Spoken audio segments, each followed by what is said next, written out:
Hello, this is Dr. Jerry Lloyd. Let me read you this announcement before we get started into the lesson. What we want you to do is to check out our Facebook, which is entitled Pastor Jerry's Daily Thoughts. There's also Journey Bible has a Facebook also that is edited by Joyce Lee. And check those out, and you'll find information about ourselves and also about the Bible studies. And be sure to view our YouTube, which you're probably watching now, but YouTube by looking at youtube.journeybible.com, and you'll find full-length messages, and also about 135 of them and it varies as we add more weekly. And then also subscribe and share those, and so that you can get others and then like them as well. Also consider joining Dr. Jerry Lloyd's Patreon for full-length audio messages as well as full-length video messages and daily devotions. And eventually we will have some blogs if I figure out how to do that in the near future. So stay tuned and listen as we study about the signs of the times.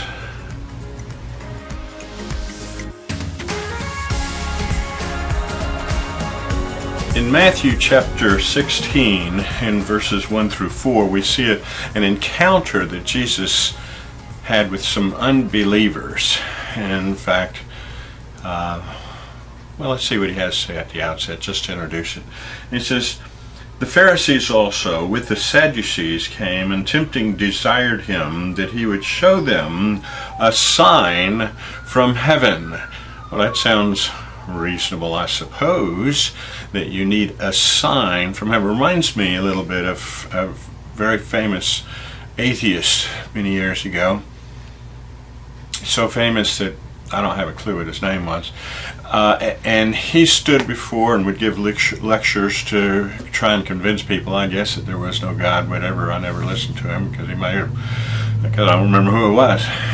But one of the things that he said was he was giving his speech, and he called upon God to strike him dead.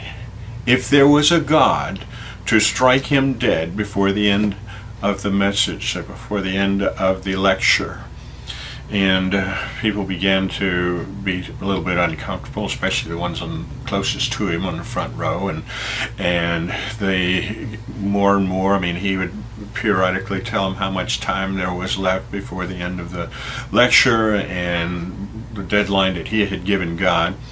And whenever God didn't strike him dead, he claimed that was proof that there was no God. Kind of flimsy proof, I think. But at any rate, there was a young man in the audience that observed, and what he observed was that he had indeed, the atheist had indeed, proved some things about God. First of all, he had proved the sovereignty of God, that God was not subject and didn't really care about the whims of unbelievers, about the desires. He did what he knew was right always. He is sovereign. Also, we found some attributes that he proved about, that this atheist proved about God. He proved that God was merciful, loving, and patient, and therefore he had proved things about God, but he did not even come close to proving that there was no God. Well, it's similar to these Pharisees and Sadducees. Pharisees were very legalistic. They thought they were good enough to get to heaven, if you want to put it that way. The Sadducees, they even doubted the existence of God and were much like the fellow that I was telling you about. But they wanted a special sign from heaven, whereas Jesus had been giving them wonderful signs of healings and even to the raising of the dead. Pretty good signs, I'd say.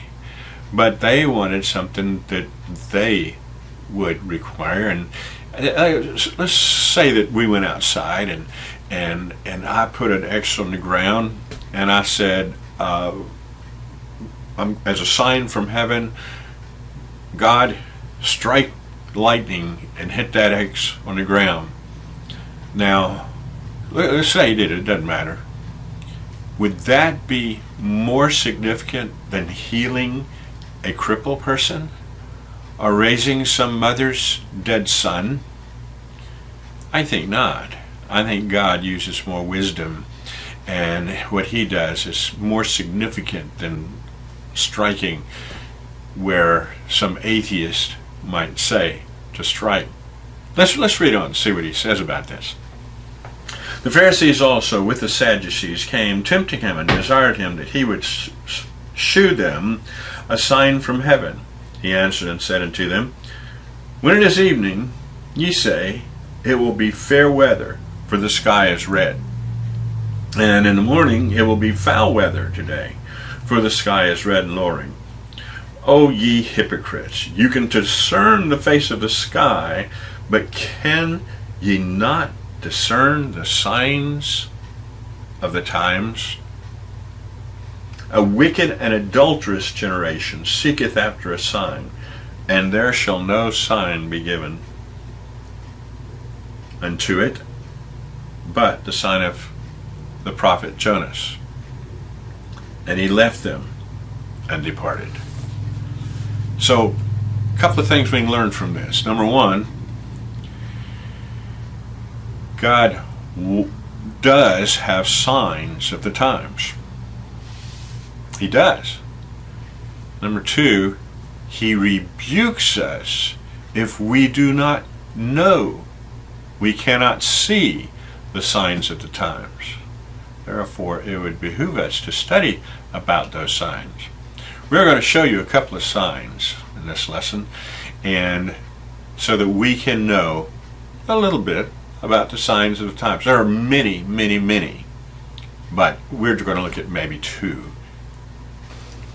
We learned in 2 Thessalonians last time we were together, if I'm not mistaken, 2 Thessalonians chapter 2, two things that would take place before the day of the Lord or at the beginning of the tribulation. One would be a falling away. Let me read them to you and remind you.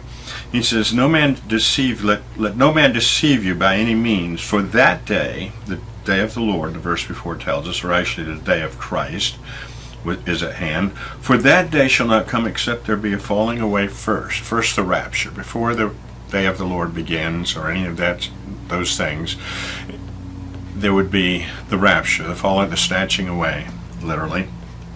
And that the man of sin be revealed, the son of perdition.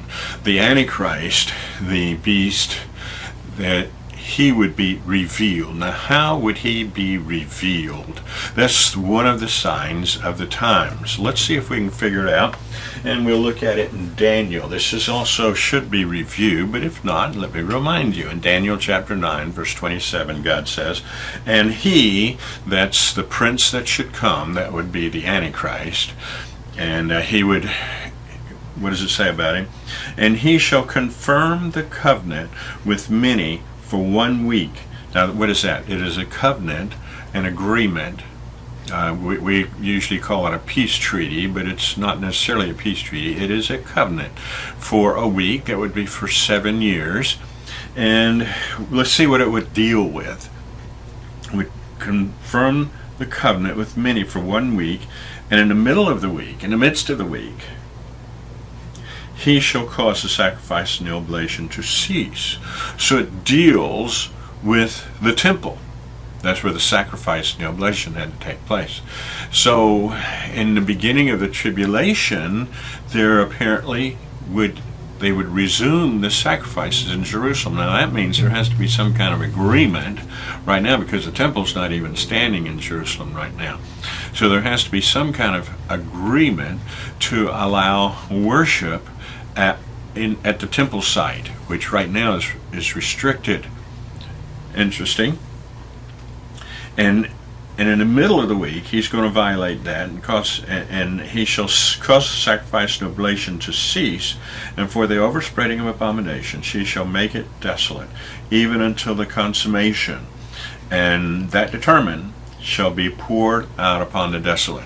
So the consummation would be, I suppose, the consummation of the age, the Gentile age, and the church age, or at least the church age, will come to an end at the rapture, because the church will be taken out, and that would be the consummation of the church age. The end of the Gentile age would be when the city of Jerusalem would no longer be trodden out of the Gentiles. Well, that ended in 1967, but it will be renewed. Jerusalem shall be trodden out of the Gentiles again during the tribulations, and so there may be an addition to the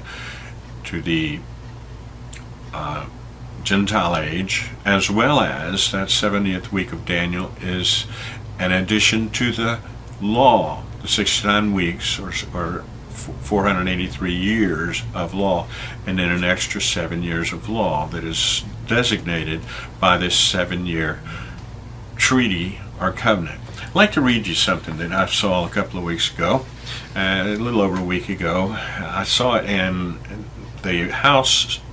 The press secretary of the White House gave this lengthy explanation of what had just taken place.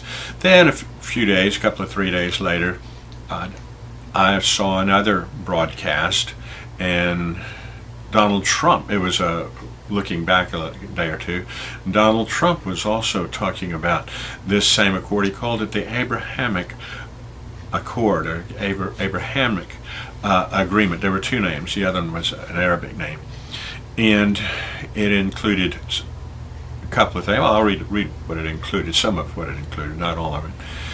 And then I saw this one today, or actually yesterday. Let me read it to you. Netanyahu, of course, he's the prime minister or leader of Israel, and the heading says, Netanyahu on UAE, United Arab Emirates. No longer do we, he says this, no longer do we have to wait for the Palestinians to make peace. Now listen to what he said.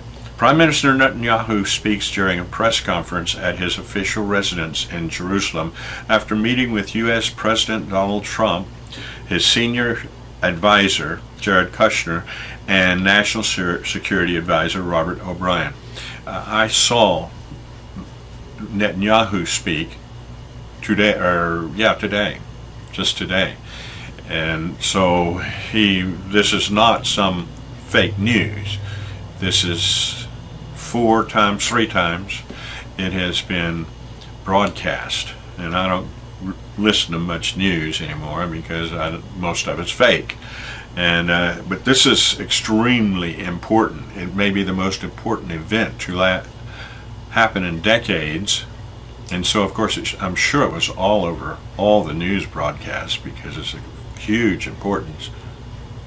Although with some of the news they may have left it out because it made Donald Trump look good.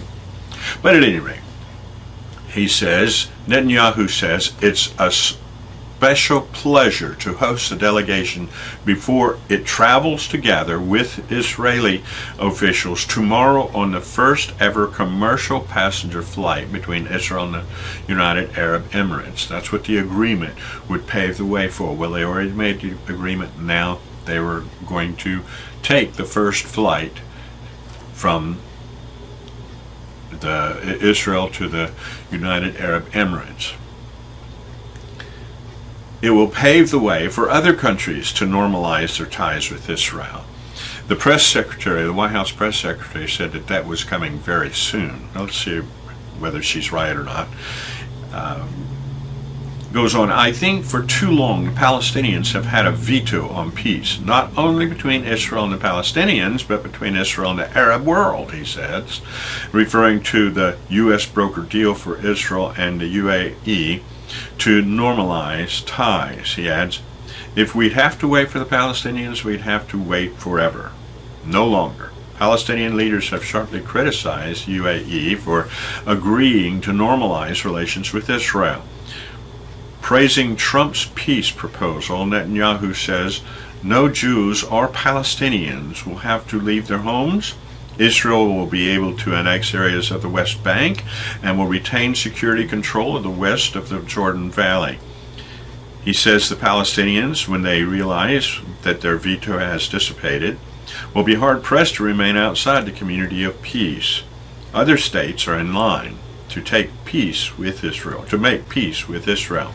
The Prime Minister says, noting that Kushner had been ridiculed for suggesting the process could happen, we know that reality has changed, Netanyahu said, because we have changed it. Turning to Iran, Netanyahu hails the Trump administration for opposing Tehran's war machine and pulling out of the nuclear deal, limiting the Iranian nuclear program. Now, what's all that? Now, we see that the peace is about to take place, or the accord. I don't think we're going to have peace. The Bible said they'd holler for peace, and there'd be no peace.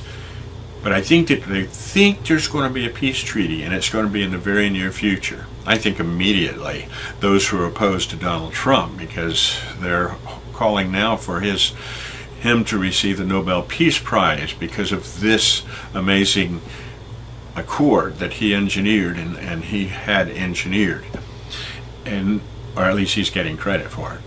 And I think immediately there will be war. Now, why do I think that? That those that are opposed to Trump will immediately, so he doesn't get credit for peace and this sort of thing?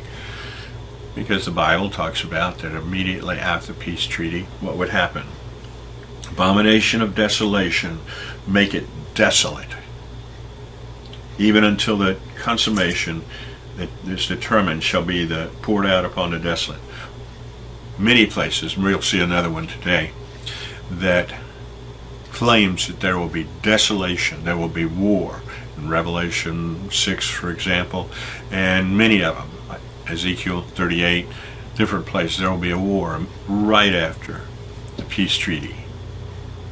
So the event that starts the day of the Lord, or the tribulation, a little more accurately maybe, is the signing of an agreement that would bring peace to the Temple Mount and to Israel and her neighbors, which we saw that in the news, that it may just have taken place, or I think it's really days away.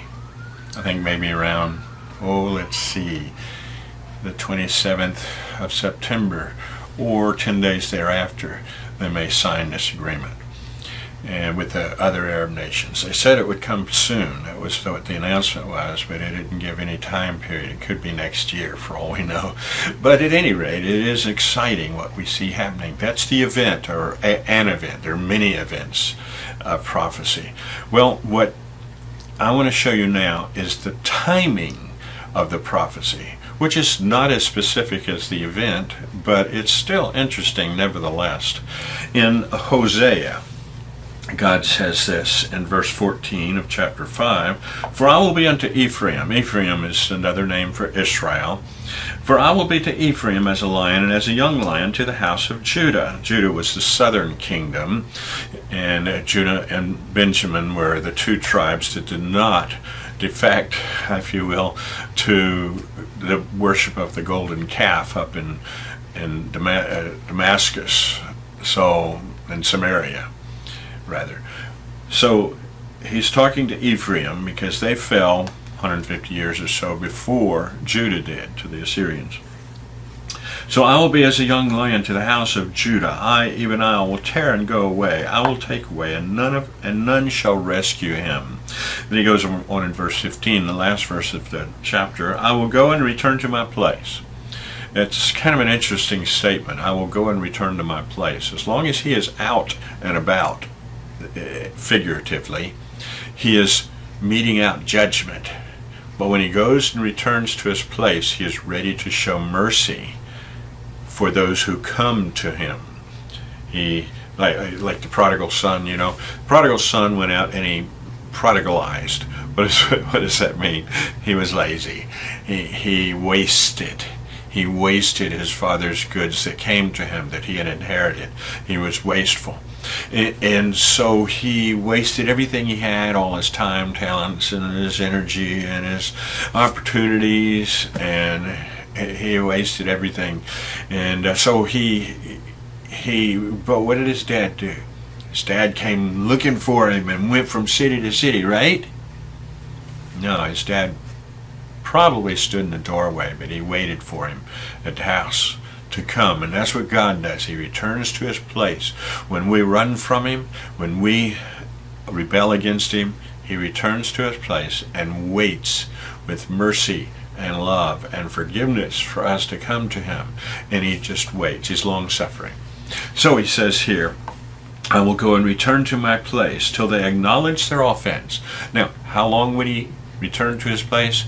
Till they acknowledge their offense. Now, what in the world was their offense? I think maybe we'll find it here in a minute. And he says, till they acknowledge their offense and seek my face in their affliction, in the tribulation, when they're afflicted. Remember, the feast of affliction was Yom Kippur. It was the Day of Atonement. It was the day that they would afflict their souls, according to Leviticus chapter 23, and which represents the tribulation. And in their affliction, during the tribulation, they will seek me early. And the next verse, which happens to be in the next chapter, remember chapter divisions were added hundreds of years after the Bible was finished. He says, come to me. Come, let us return unto the Lord. This was Israel's attitude after their repentance, if you wanted to call it that. After they changed their mind about who they were going to worship. Come, let us return unto the Lord. For he hath torn us, and he will heal us. He hath smitten, and he will bind us up. And then listen to the timetable. After 2 days will he revive us. And in the 3rd day he will raise us up, and we shall live in his sight. What does that mean? Well, we know, how long are the days? We know that the 3rd day is 1,000 years. How long will the Jews live in his sight? During the millennium, 1,000-year reign of Jesus Christ on the earth, the consummation of all things. So he would rule for 1,000 years, and they would be in his sight. And so the first 2 years, or the first 2 days, would be 2,000 years. So 2,000 years from a particular time, the millennium would come. The tribulation taking place 7 years just prior to the millennium, the second coming of Christ. So what would be the thing that would the offense that would cause God to return to his place? I think maybe we can find it in Luke. Luke chapter 19, verse 44. Let me read the context here. He says, if thou hadst known, as he's on the hill on Mount of Olives, looking across to Jerusalem, there about as he entered Jerusalem, if thou hast known, even thou, at least in this thy day, the things which belong unto thy peace, but now they are hid from thine eyes. For the days shall come upon thee, that thine enemies shall cast a trench about thee, and compass thee round about, and keep thee in on every side. Now that happened. That happened in 70 A.D. when Titus laid the trenches and the ramparts around the city of Jerusalem, and then destroyed it after laying siege, a very short time laying siege to it. Because why? Well, let's see if he'll tell us. And shall lay thee even with the ground, and thy children within thee, and they shall not leave in thee one stone upon another, because, here's the reason for all this, because thou knewest not the time of visitation. They didn't know when Jesus came the first time. They didn't recognize him as the Messiah. And so the nation of Israel was judged in AD 70, and they remained estranged from God, and he returned to his place for 2 days or 2,000 years. How long ago was it that this offense took place? Well, it's had to take place sometime during the first coming of Jesus Christ, which was about 2,000 years ago. And the tribulation takes place before the millennium, and so it would be 1993 years instead of 2000 from the taking place of the offense. In Hebrews, we hear God talking about these days again. In Hebrews chapter 4, let's read about 11 verses actually we're going to look at. He says, "Let us therefore fear, lest the promise left us of entering into his rest." Now the rest is referring to what? The rest is referring to the millennial reign of Jesus Christ. That is the time of rest. In verse 2 he goes on and says, "For unto us was the gospel preached as well as unto them." Now that's interesting, that the gospel was preached unto them. And he's talking about the children of Israel as they were in the wilderness. They were wandering in the wilderness and then went into the promised land. And the promised land was similar to the day of rest, if you will, but we're going to find out it wasn't just that, the entering into the rest. But the word preached did not profit them, not being mixed with faith in them that heard it. So they didn't profit from going into the rest because why? They didn't have faith. Now, interestingly enough, it talks about profit. And so we see there's a little bit more than just salvation that we're talking about here, because salvation is not profit. Salvation is a gift. Profit is something you receive from effort and investment. And so this is talking about more than just salvation here. He goes on, "For we which have believed do enter into his rest. And as he said, as I have sworn in my wrath," the tribulation and the judgment poured out for 2,000 years on the nation of Israel, "if they shall enter into my rest," at the millennium, "although the works were finished from the foundation of the world." God's plan was to have this time of rest since the foundation of the world. That foundation of the world. What happened on the foundation of the world? Well, Jesus, God, created everything in 6 days. In 6 days. And there were 2 days, 2,000 years from Adam to Abraham, and then there were 2,000 years from Abraham to Jesus, and then there would be 2,000 years from Jesus' first coming to his second coming. That's what we read in Hosea. And then the 7,000 years would be the time of rest. What did God do during the creation? He rested on the seventh day. "For he spake in a certain place of the seventh day on this wise, and God did rest the seventh day from all his works." Now, that doesn't mean he was not working in the world and stuff like that. That means he had finished his labor. "And in this place again, if they shall enter into my rest," speaking of the children of Israel entering into his rest, "seeing therefore it remaineth that some must enter thereinto, into the rest, and they to whom it was first preached enter not in because of unbelief. Again, he liveth a certain day, saying in David." Now David, they'd been in that promised land for some time, hadn't they? When David was around, and it says in David, "Today, after so long a time, as it is said, today, if you will hear his voice, harden not your hearts." For if Jesus, and a better translation would be Joshua, because he's talking about Joshua of the Old Testament, Joshua son of Nun. they both had the same name. Jesus is translated from the Greek word for Jesus, Jesus, or Jesus, and the Old Testament Joshua would be, I guess, Yeshua, or Jehovah Yasha.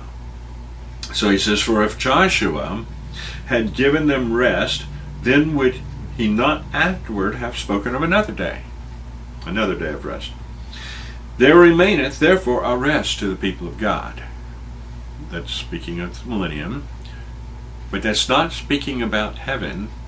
That's speaking about the millennial reign, the kingdom reign of Jesus Christ, and primarily it's speaking for the Jews' sake, for the nation of Israel, although Gentiles are included in the millennium.